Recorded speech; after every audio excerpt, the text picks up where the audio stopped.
guys ay magluluto tayo ng simpleng MiSwa. Ayan, di ba? Napakasimple ng gagawin natin, MiSwa. Pero, dito, masarap. Yun, masarap ito. So, ayan nga. Sisimulan na natin agad-agad. Ayan. Open na natin yung ating kalan. So, ayan. So, guys, ang ingredients lang natin ay napakasimple. Meron tayong tawag dito, chicken liver, and then yung ating manok. So, this time guys, igigisa natin siya sa sibuyas bawang. Kaya yun lang naman yun, diba? Sibuyas bawang. So, actually, ito is nagisa ko na before, no? Kanina, nagisa ko na yun. Sa akin bigla, why not na i-share ko sa inyo itong recipe ko, no? Kasi, baka hindi nyo pa alam, so share ko lang. Ayan. So, dahil medyo na ano ko na siya,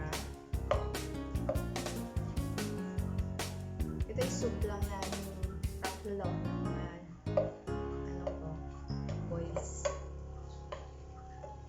So, ayan. Yung ating MiSwa na gagamitin.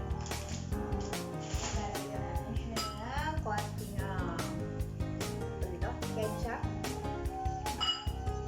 And then, evap.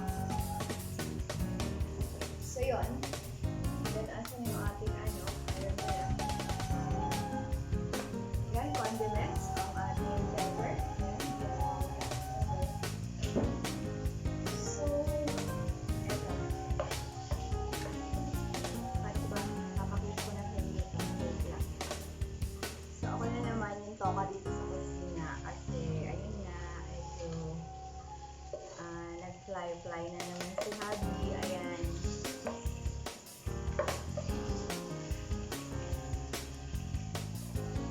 So, kaya ako na naman ang naka-assign dito.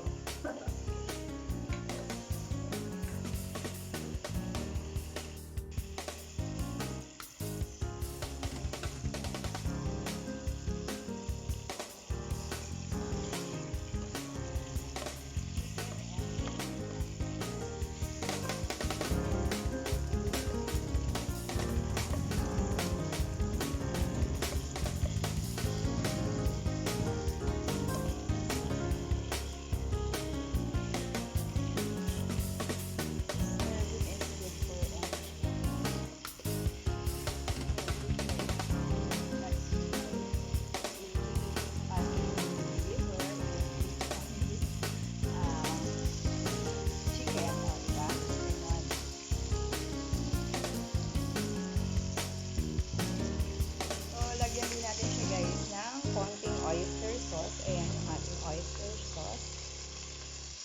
Lalagay natin.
So, depende pa rin yan sa dami na lulutuin nyo guys. No? Siguro 1.5 to kasi malakas ang sip ng tubig ang MiSwa. Para lang po sa inyong kaalaman. So, yan guys. Simmer lang natin siya.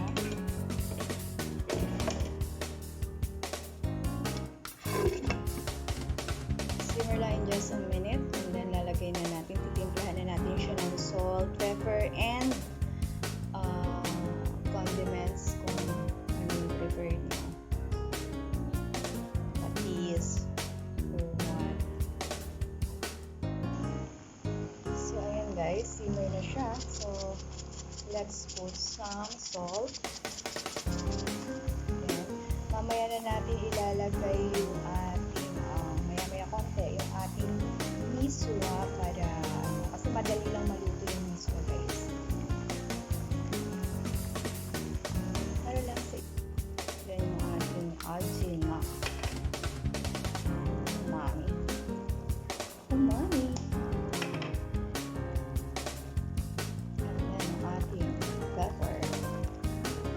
More pepper, more fun. Tama, mas masarap. Guys, lalagay na tayo ng ating konting tomato or ating ketchup. Pag wala kayong tomato, is it ketchup? Para lang to guys sa medyo sour sweet taste.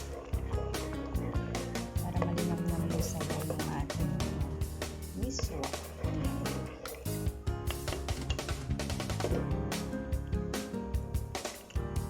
Oops.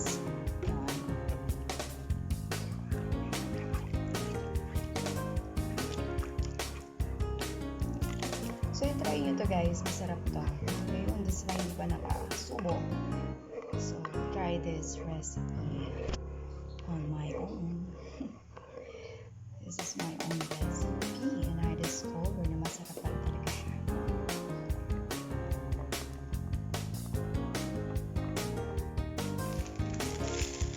MiSwa. Wow, diba? So, ayan, nilagay na natin. So, diba, ang bilis mo lang haluto. 10 seconds, okay na.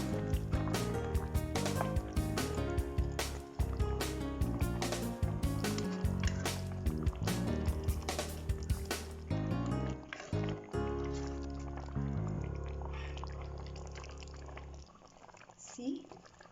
Bilis lang yan. Just cover and then in seconds it's done. So it's done already. Ayan, yung simple natin lutuin ay patok na. Patok. Ayan. Diba? Ayan. Ating simple MiSwa.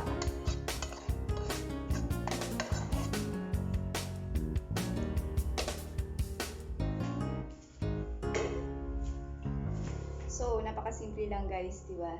Kaya para sa mga sabi ko nga, hindi natin kailangan ng napakaraming ingredients para magkaroon tayo ng isang masarap na pagkain sa ating hapagkainan. So, pagiging simple, pasok sa budget.